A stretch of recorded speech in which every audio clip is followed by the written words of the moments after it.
Hi, I'm Kojo Nnamdi. DC Ward 8 Council member Marion Barry has been a social activist and politician for over 40 years. He served on the school board and the first elected city council. From 1978 to 1990, Barry was elected as mayor of the District of Columbia for 3 consecutive terms. After serving time in prison for a misdemeanor charge, Marion Barry was successful in his bid for city council. Then in 1994, in an unprecedented show of support by district residents, Marion Barry was elected to a 4th term as mayor. After battling prostate cancer, Marion Barry is still the choice of the people, as he continues to represent one of the poorest and most underserved wards of the city, Ward 8. But under his leadership, the ward is experiencing new development. Today, we have the man who some call the mayor for life. Welcome, Marion Barry. Thank you, Kojo. We never took this mayor for life thing very seriously until Madame Tussauds came along and decided that you would be in the Wax Museum of Madame Tussauds.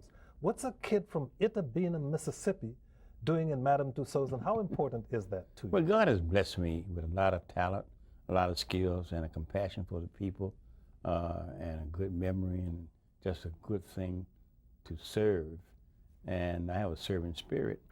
And I think the selection of Al Gore and Nancy Reagan and Denzel Washington and Halle Berry, Oprah Winfrey, this indicates that if you work hard for the people, it pays out.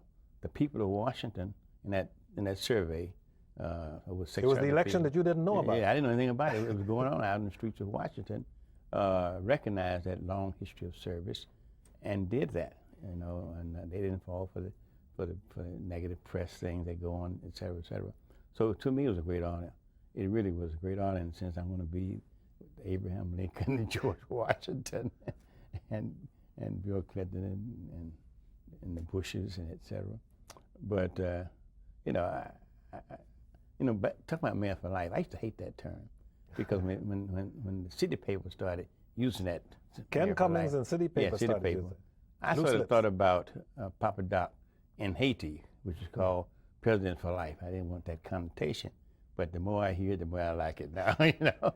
I think it has more to do with how people feel about you than anything else. But a lot of those people who responded to that survey know Marion Barry in Washington, D.C. They do not know the Marion Barry that preceded your Washington, D.C. experience. So I'd like to spend a little time talking about that. You were born, as I said, in Itabena, Mississippi. The son of sharecroppers. That's where you buy your cotton seed, you chop cotton, you pick cotton, and about how much cotton you pick, you know, about $300 or $400 a year to the good. And that's what went on with my family for a long time. Until I was 8 years of age. My mother said, you know, I can't take this anymore. I'm getting out of here.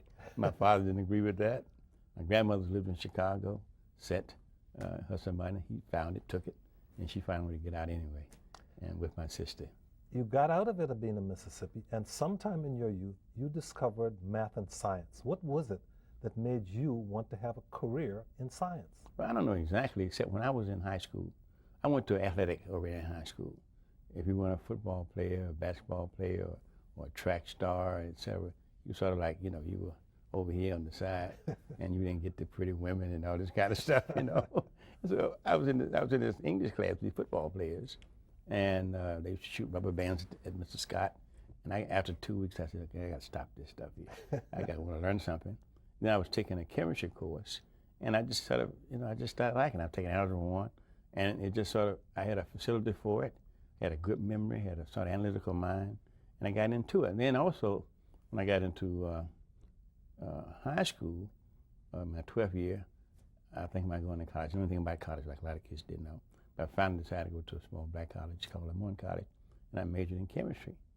And I looked around, and I was too poor to even think about being a doctor or a lawyer or a dentist or that kind of profession. And in those days, black people could do maybe doctor, lawyer, dentist, film director, preacher, teacher, social worker. That's all you could do. Mm-hmm. And I didn't want to be any of those. I wanted to be a research scientist.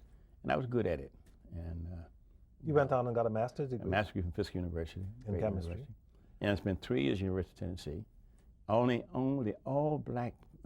black student in all the natural sciences. Out of 4,000 or 5,000 students, I'm the only black one. At the University of Tennessee? Yeah, and I got tired of it. It's just awful. Is that where your social activism began, at the University of Tennessee? It started at Fisk, during my second year. Jim Lawson, who was a divinity school student at Vanderbilt, a black student, came over to Fisk with Diane Nash and John Lewis and James Bevel, Bernard Lafayette. Myself, a couple other students started teaching us nonviolence. And that's how we got going into it. I didn't know anything about nonviolence. Because I remember you telling me a story one time many years ago about the University of Tennessee, and it had something to do with the football field or the football team, and you leading a demonstration. What was that? Everything around the university was segregated. Everything. In Knoxville, too, was segregated. So we started a movement. And University of Tennessee has always had a heck of a football team, and it's going to be nationally televised. And so some of my colleagues said, look, why don't we take a big bat out there, roll it up, and go in the field? I said, you out of your mind, man. I said, those people, they would literally kill us because they just so football crazy. So we finally picketed outside the stadium and said, UT segregates and discriminates. You mentioned John Lewis, and when people write and read the history of the civil rights movement in this country, they know that John Lewis is now a congressman. They know that John Lewis got beaten up a lot of times, and they know that John Lewis was affiliated with STIC, the Student Nonviolent Coordinating Committee. Right. And in the history of the civil rights movement, SNCC bears a very prominent and significant place. What a lot of people may not realize is that you were the first chairman of SNCC, the Student Nonviolent Coordinating. How did that come about? We went to Dr. King asked us to come to Raleigh, North Carolina in April of 1960. Now, he had the idea of taking us under his wing, making us a part of SCLC, you know, as a youth division of NAACP and other organizations. And a lady named Ella Baker, who was just an outstanding activist and social activist, etc., said, no, you ought to form your own organization. You don't want to be arguing with these old folks about this or about that. You know, you want to be revolutionary, like most revolutions start with young people. And so in the Nashville group, we thought we were the biggest and the baddest. We had more people there. We had been demonstrating the most, been arrested the most. Then you had Atlanta with Julian Bond and some others, Lonnie King. And so the Nashville people said, you ought to do it. And we just went around and sort of, my first campaign probably. Which causes me to think of this, and that is, now that you are a senior political member in the District of Columbia, when you look at young people and remember yourself at 18, 19 years old, is there something you can see in their eyes that can help you to connect with young people? Do you see yourself in some of those young people? Well, I love young people. You know, I have a 27-year-old son, so he sort of keeps me sort of relevant to what's going on, the language and the lifestyle. You know, Christopher Barry, who's doing a great job starting his paint company, et cetera. And he needs some work too, so we'll talk about that. We'll talk about that. Yeah. Anyway, well, I tell you, I see very young people, you know, 3 and 4, 5 years old. The eyes are bright and you know, it's like they can conquer the world. But by the time we get to the 3rd or 4th grade, the curtain starts going down in their lives. In most instances, you know, low-income people. And so what has happened makes me want to work even harder to raise their vision and to give them every opportunity in the world to succeed. Many of them have low self-esteem. Now, when I was growing up, believe it or not, I was very bashful. I mean, it's unbelievable. I was very shy. It's hard to believe. I couldn't believe it. I had low self-esteem. I didn't like myself. I grew up in a family without a biological parent after my mother left my father. And so I could identify with those kinds of traits, but I overcame it through a lot of hard work and self-discipline. And indeed, after you came to Washington, D.C., you founded Pride Incorporated, right. which was intended Again, to reach out and help precisely those young people. Same kind of young people, those who are on the path to nowhere, and try to bring them into something, say you can be the very best you can be. You can do anything good that you want to do if you want to believe it. If the mind can conceive it, the heart believes it, the body can achieve it. So that's been my philosophy. Then we did summer jobs. That's my best program. It's every young person who wants a summer job. I finally got Mayor Fenty to do the same thing. Mayor Williams didn't do it. He cut the program by 2/3. We now have that going on. Which brings me to an interesting continuum here, because A lot of activists get involved in activism because they don't like, quote unquote, how the system is operating. And a lot of them eschew becoming a part of the system. At what point did you decide that you wanted to run for political office? The first one being the Board of Education, of course, that you didn't want to be on the outside just pushing the system anymore. You wanted to be on the inside helping to drive the system or driving the system. I had the same concerns. When I came to Washington in '65, I came with SNCC. Then I started Pride Incorporated. And I was asked in 1968 to run for the first school board. I didn't trust the system. I thought if you got into it, it sort of gobble you up, you know, change your values, change your views. They were more powerful than you. But after knocking doors down and kicking doors down and fighting with the police about this and trying to get young people to start, you know, thinking positive about themselves, I just started reading history. You know, I started reading history about Nkrumah's first rise to power in Ghana, how he hated the system, decided, and I read some other revolutionaries that decided the best way. Then I remember Julian Bond. When we were in Atlanta, we tried to get him to run for the state representative. He didn't like the same attitude, but finally he did, and he was very effective. So I used that as a model, decided I could do more with a stroke of a pen than knocking down 10 doors or raising hell. So I could decide, summer job for everybody, I could decide on trying to help those who need help the most. It's much easier to do. And of course, I've been successful at it too. Of course, the first elected position was on the school board. You were president of the school board. Then you decided to run at large for the first elected city council under home rule here in 1974. You won a seat on that city council. Got the most votes. Got the most votes on that city council. You and another well-known activist, Doug Moore, got at-large seats on that city council, and of course Julius Hobson. All of you who had been activists beforehand. We had a really activist city council. And then during your tenure on the DC City Council, one day you were stepping out of an elevator in the city council building, the district building as it was then called, and you, along with a colleague of mine, Maurice Williams from WHUR Radio, got shot. Talk about that. March 10th, 1977, around 12:30, 1 o'clock. I was coming from, it's difficult to talk about it, but it's joyous too that I'm alive. I was coming from a Kiwanis club, luncheon or something, and walked into the Wilson building, this district building then, went to the elevator, and we didn't have any security up there. I didn't know what was going on. Walked off the elevator, and shots rang out. I was hit right here in the chest, stumbled into the council chamber. And it's really interesting because I was sitting up. Somebody said, "Why don't you lie down?" I said, no. I'm not, if I'm going to die, I'm not going to die sitting up. No, I'm going to do right here. I was afraid to breathe, afraid not to breathe.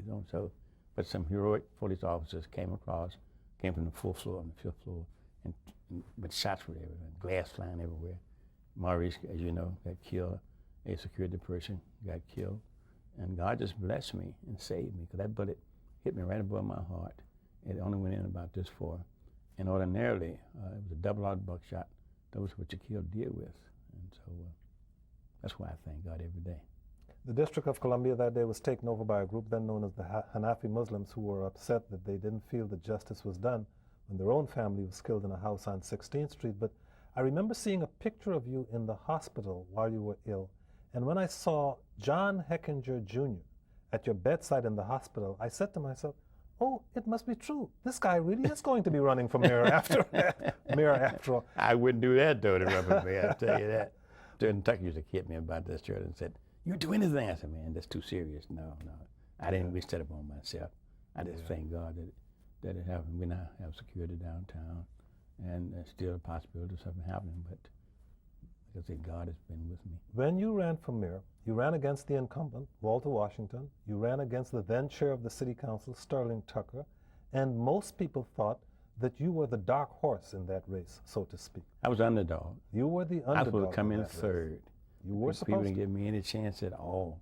You ran a vibrant campaign. I had a good campaign manager, Ivan Ho Donaldson, and there are those who observed that the Washington Post endorsed you 3 times before the election. And you won that election with a majority of the vote, and you won that election with the support of the predominantly white and wealthy Ward 3 voters in that election. I put together this coalition. I look at politically, I started looking at where votes are. And I knew that Walter Washington would have what I call the traditional black middle class, and the doctors and the lawyers and the preachers and the teachers, et cetera, because that's his constituent. He was one of them. And Sherman would have sort of a more moderate group of people, et cetera, et cetera. So I said, where can I go to get some votes? So I went to the welfare people who I've been working hard for. I went to arts and culture people who have left out. I took all the left outs.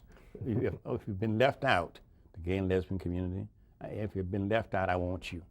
And strange enough, though, Kojo, I had the support of the police union and the fire After the union. clashes you'd have with the police I've been kicking them, back and forth. And we just put together that coalition. We ran a good, brilliant campaign. We outworked them, outthought them. My slogan was, the bumbling and stumbling of Walter Washington, and that caught on. I'm good at cliches, and so that happened. Then I went on for 3 terms. You went on to 3 terms as mayor, and your old SNCC colleague, Frank Smith, who later joined you on the city council, told me that what you created was the Barry Revolution.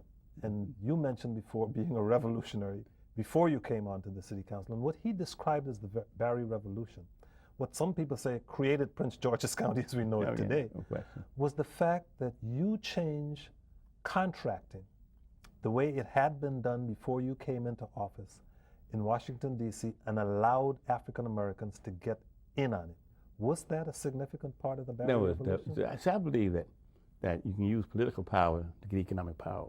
That's how all other groups in this country, go to Boston, the Irish does it, go to Chicago, the Italians and the Poles and everybody, they use political power to get economic power. And so I said, I have the political power, I have the support of the council to change the contracting laws. When I came in office, only 3% of all that money was going to African American people. When I left in 1990, 47%. And so I got Jim Coates and myself, we decided to co-sponsor that law while on the council. And then when I became mayor, I strengthened it and enforced it. And it made a big difference. I made so many millionaires, black millionaires around, which is good. See, nothing wrong with money. But they also employed other African Americans. Right. And also I did something else, which is probably not known a lot about. I employed a lot of qualified black professionals, two households making over $100,000, able to move to the Gold Coast, move here, move there, and to live the life that America wants you to live in that sense. Your supporters also feel that that revolution created for you some very powerful enemies who were in part responsible for the problems you encountered later. Do you share that? Absolutely, absolutely. Well, some who were in government and primarily in the media. I mean, the Washington Post, who was my friend under 86, turned just 180 degrees. I mean, they were so critical of me about everything. Didn't bother me because I don't, I'm going to keep doing my business.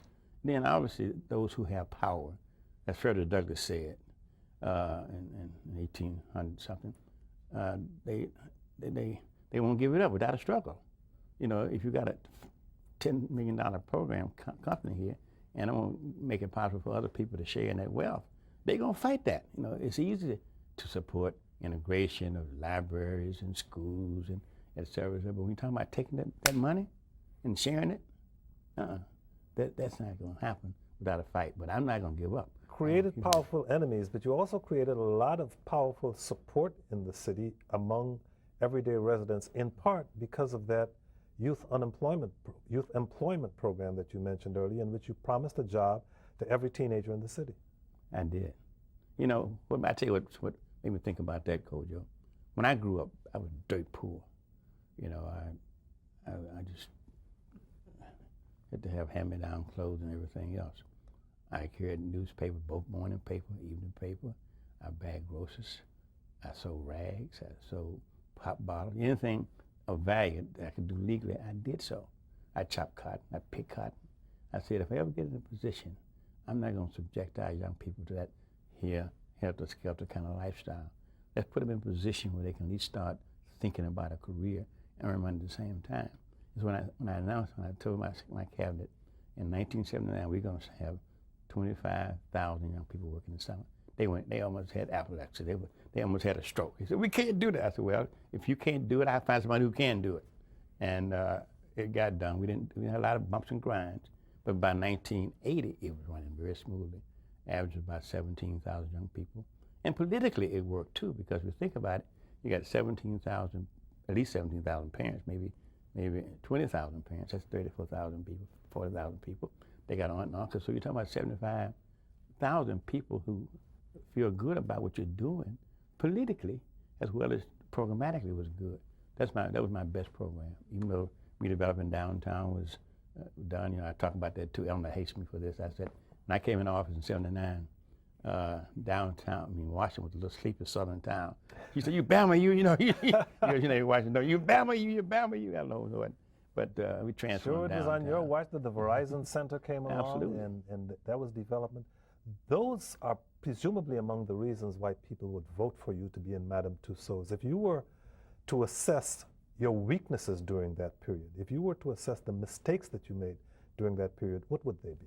Well, you know, as you know, I was under scrutiny by the FBI, and they set me up, but I also I succumbed to alcohol and drugs for a minute. I'm now beyond that. God has helped me to come past that. You know, and I probably, in my third term, appointed too many people within my administration, and people had gotten tired, I guess, and said I should have gotten everybody out that was in the first and second administration and got a fresh team like I did in the first administration. There were some other probably mistakes. I probably went to some clubs I shouldn't have gone to. All these are human frailties and personal things. But one thing to all of this, nobody, even my most fierce critics, can tell you I never took a dollar of government money, never took a bribe, and won't do that. That's one thing I did not do. And so... Which is why he's probably not rich today. Yeah, I'm poor as a Jewish church mouse. But you know, you learn, when you take over a big city like Washington, I'd never been a mayor before, and I try to talk to Adrian about this. I say, Adrian, you got to call on those who know how to do this and get their advice and do the best you can to make the right decision, because you get 40 decisions today coming at you just like that. You know, you got to figure out a way how you prioritize those decisions, how you make it, because we're a city, county, and state, and all these things are coming at you. But through all of that, though, you know, we were able to rebuild Washington, able to balance the budget. 10 to 11 years I was there, able to do a lot for our seniors, our summer job. And then that helped me with Ward 8 now, the new Ward 8. You know, we were booming over there. Got all these challenges. Mm-hmm. You know, we're the highest chancellor, highest everything negative, highest dropout rate, highest lowest graduation rate, the highest pregnancy rate. That's everything negative. But we begin to turn it around. If you go over to Ward 8 now, you see new housing going up that people can afford in Ward 8, on Henson Ridge and Willow Creek. You see other kinds of housing. But you also see some upper-end housing. We got some housing now. I never thought that happened in Ward 8. Over $400,000 housing. I said, oh, God, here in Ward 8? That means that people have confidence in our surroundings, put that kind of money over there. And these are black people, too. The thing that you and Adrian Fenty have in common is that you both, while you were mayor, seemed to know everybody in the city. Anthony Williams was not like that. He was not the kind who liked... He was a different kind of person. He was a different kind of individual altogether. You both, however, the city has changed between the time that you were mayor and the time that Adrian Fenty is mayor. What advice would you give to him now as mayor in this changing environment? It's a changing racial environment, and it's a changing class environment that we see in a city in which gentrification has changed things for the better for some and for the worse for others. Don't be afraid to seek out qualified black people and put them in office. See, I believe that there's no job in D.C. government that you can't find a qualified black person to do. I don't care where you are or what are you doing. And I think we just have to be vigilant about that. But I understand what happened with people like Adrian and Kurt Schmoke. They didn't come through the movement. They haven't been baptized by fire and don't see it. You know, they have good hearts, but you got to just be vigilant. You got to always look out for everybody in general. You feel it's possible for the clock to be turned back in terms of kind of the contracting changes that you made, in terms of the kinds of prominence? If we're not vigilant, if we're not careful, it's going to happen. I just left Memphis. See, my mother, she's 90 years old, God bless her, and talked to her. You know, I was about to ask you about her, but since you told me that your sister had passed, I was afraid, because I remember when you walked into this studio on the day to announce that you were not going to run for another term as mayor, you walked in here with your wife and your mother.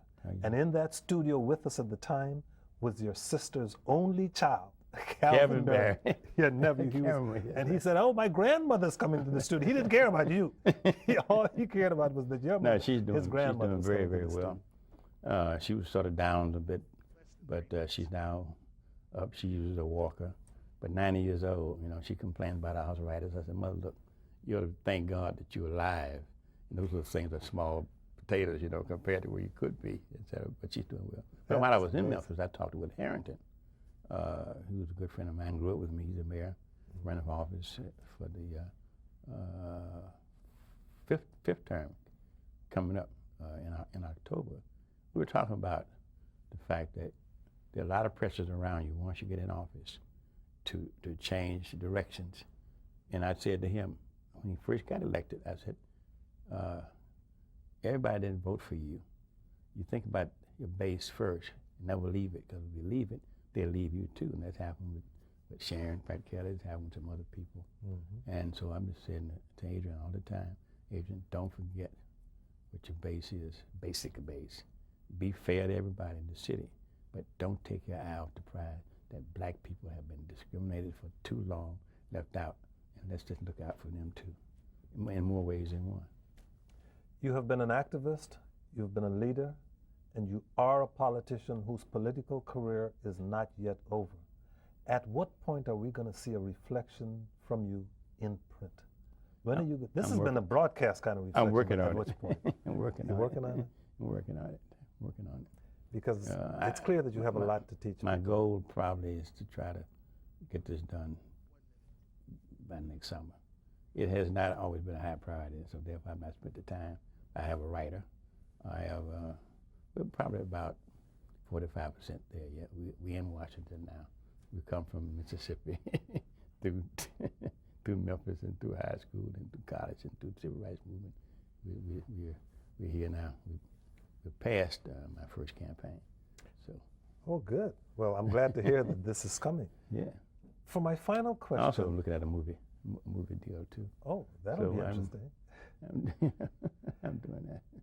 Then there's an election next year. I'm not decided what I'm going to do yet, but that'll come in time. You started out as an activist, presumably wanting to change the world, and you've done a lot to change the society in which you've lived.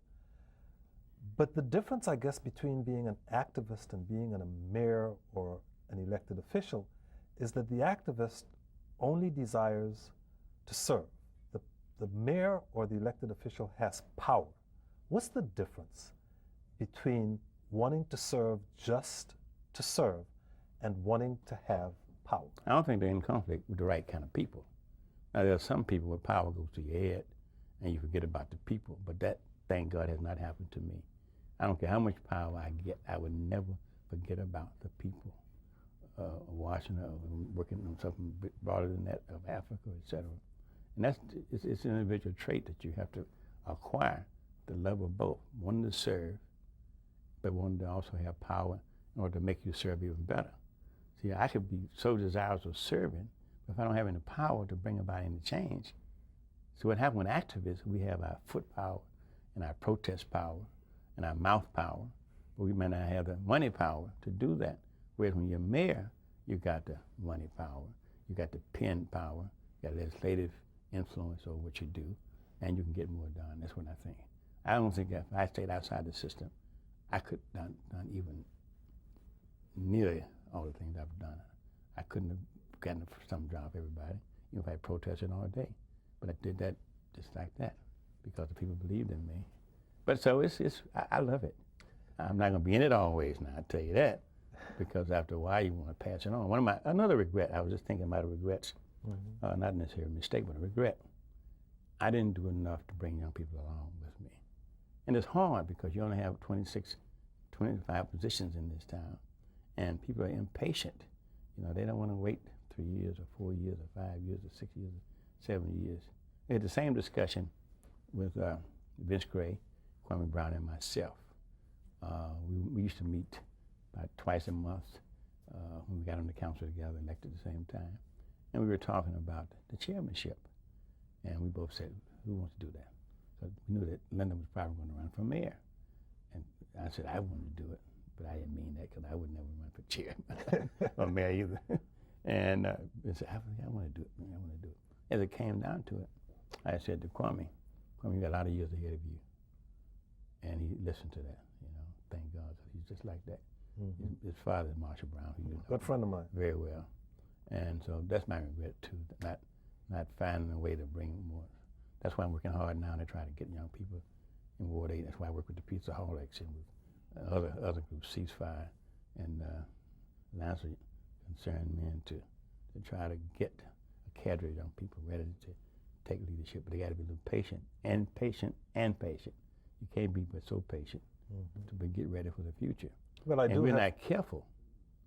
If we're not careful, the political power in this town will shift from the African American community to the non-African American community. It's happening now.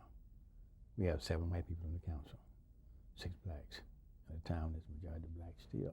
I tell people that, they get amazed. How could that happen? So we've been asleep at the switch sometimes. Not that white people should not be where they are, but we got to protect our own too. As Mayor Marion Barry founded the Mayor's Youth Leadership Institute, and a lot of those young people are leading in a variety of fields. But as Marion Barry himself said he's still got more work to do, and obviously you're going to be in office for a while longer to do that work. A while. We wish you good luck. Thank you very much. No, you're not going back many years. Thank you very much for joining us. We do indeed go back many years, and we hope that you'll visit Evening Exchange once again. Thank you. But I'm afraid that's all the time we have in this edition. As always, stay well. Good night.